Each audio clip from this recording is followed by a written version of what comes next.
सुबह सुबह सभी लोग उठ चुके हैं, अपने अपने मोबाइल चार्जिंग को लगा रहे हैं और आज हम जाने वाले हैं एक ऐसी जगह पे जिससे हम अनजान हैं। लेकिन करण बोल रहा है बहुत अच्छी जगह है, तो ठीक है चलते हैं। हॉस्टल से निकलते निकलते कब 2 से 7 बन गए हमें भी पता नहीं चला। तो सबसे पहले हम वरूर से हुबली में जाते हैं। करण के भरोसे हम जा तो रहे हैं लेकिन पता नहीं आगे क्या होगा। करण अगर कहीं लेके जा रहा है तो अच्छी ही जगह होगी। और बातचीत करते करते मुझे यह पता चला कि हम अयप्पा स्वामी जी के मंदिर में जा रहे हैं। वरूर से क्रूजर लेके जाना पड़ रहा है हम सभी को, क्योंकि हमारे पास कोई गाड़ी नहीं है। तो अभी क्रूजर से हम जा रहे हैं और जाते जाते सुन लो, मैं हूँ प्रशांत और welcome to this new vlog.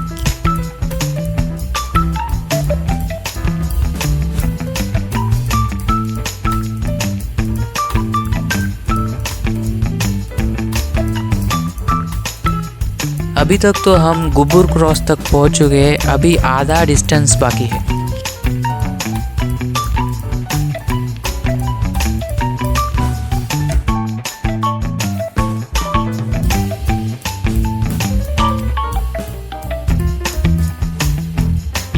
मैं जितना जानता हूँ हुबली में 3 बस स्टैंड है, Hosur bus stand, Gokul bus stand and CBT यानी कि city bus stand. City bus stand से हमने चिगरी बस ली और यहाँ पे 3-4 किलोमीटर आगे पहुँच गए और ये है विद्यानगर। मेन रोड के लेफ्ट साइड से हमें करण आगे तक ले जा रहा था और फाइनली हमारा टेम्पल आ गया है।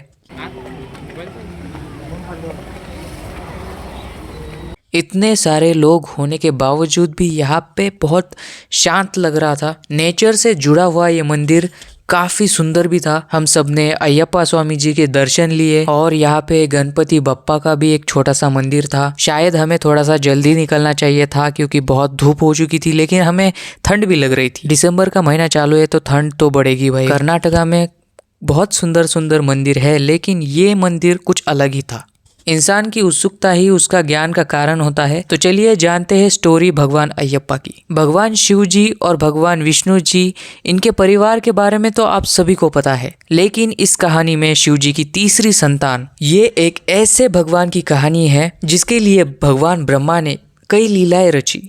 इसमें रहस्य तो ये है कि भगवान शिव जी की संतान को भगवान विष्णु जी ने जन्म दिया था, यानी कि 2 पुरुषों की संतान। पौराणिक कथा में आपने समुद्र मंथन के बारे में काफी सुना हो। दरअसल मंथन करते वक्त समुद्र से बाहर जब अमृत निकला था, तब देवताओं और राक्षसों के बीच उसके बंटवारे को लेके बड़ी नोकझोंक हुई थी। तो भगवान विष्णु ने मोहिनी रूप धारण किया था। मोहिनी इतनी सुंदर थी, उसे देख के, इतनी सुंदर स्त्री को देख के सभी राक्षसों का ध्यान अमृत के कलश से हटके उन पर गया था और इसी वजह से देवताओं ने अमृत पिया था। शायद आपको ये कहानी यही तक ही पता है, लेकिन मोहिनी की कहानी इससे आगे भी है। तो देखते हैं मोहिनी की कहानी। असुर राज महिषासुर की बहन महिषी ने ब्रह्मा जी से वरदान मांगा था कि उसे केवल शिव और विष्णु का पुत्र ही मार सके, और भगवान अयप्पा ने ही महिषी का वध कर देवताओं को उसके आतंक से मुक्त कराया था। क्योंकि महिषी ने भगवान ब्रह्मा को एक वरदान मांगा था, मुझे अमरत्व चाहिए, लेकिन ये संभव नहीं था। इसीलिए महिषी ने एक बीच का रास्ता चुना। वह चाहती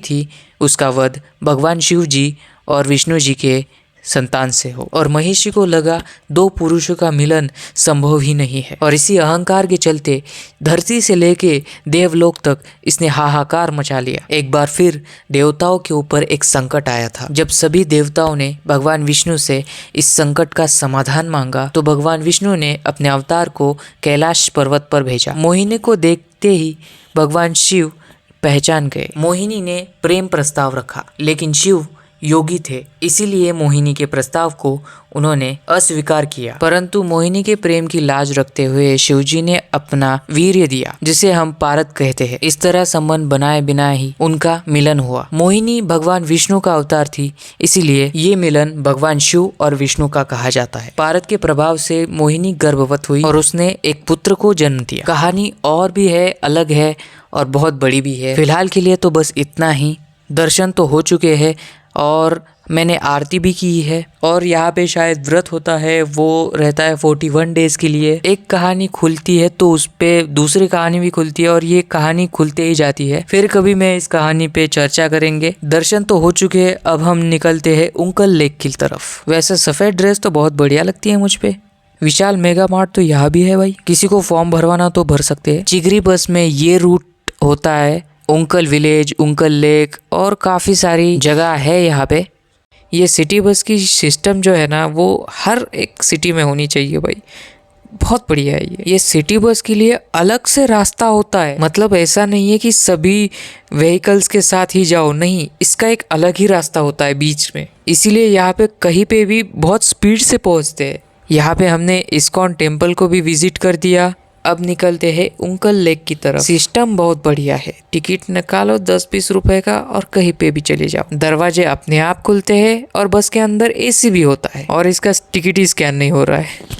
शायद दोपहर के 3:30 बजे है और हम उंकल लेक पहुंच चुके हैं। और ये नज़ारा भी काफ़ी बेहतर था और हम भी हमारा गैंग लेके आंधी है ये जलजला है करते करते आगे पहुंच गए। लेक को देख के मज़ा तो आ रहा था लेकिन उतना नहीं आ रहा था, तो हमने सोचा कि ऊपर जाके देखते हैं। लेकिन ऊपर जाने से पहले हमें पता चल गया कि लोखंड को रस्ट हो चुका है, मतलब गंज लग चुका है। 1000-2000 फोटो निकालने के बाद हमारे आत्मा को शांति मिल चुकी है फाइनली। कमल के फूल तो नहीं दिखाई दिए लेकिन उसके पत्ते ज़रूर दिखाई दिए।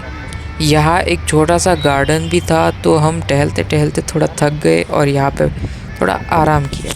इतना घूमने के बाद हमें लग रहा था कि अब एनर्जी ख़त्म हो चुकी है, तो अब हम घर के लिए निकल रहे थे, मतलब हॉस्टल के लिए। और अनएक्सपेक्टेडली करण अपने घर चला गया, तो अब हम सब वापस हॉस्टल जा रहे हैं। तो बस आज के लिए इतना ही। मोबाइल गर्म हो चुका है, आपकी तरह मैं भी मायूस हूँ, दिल दुखा है लेकिन टूटा तो नहीं, उम्मीद का दामन छूटा तो नहीं। वीडियो पसंद आई तो सब्सक्राइब कर देना और बाय बाय, गुड नाइट।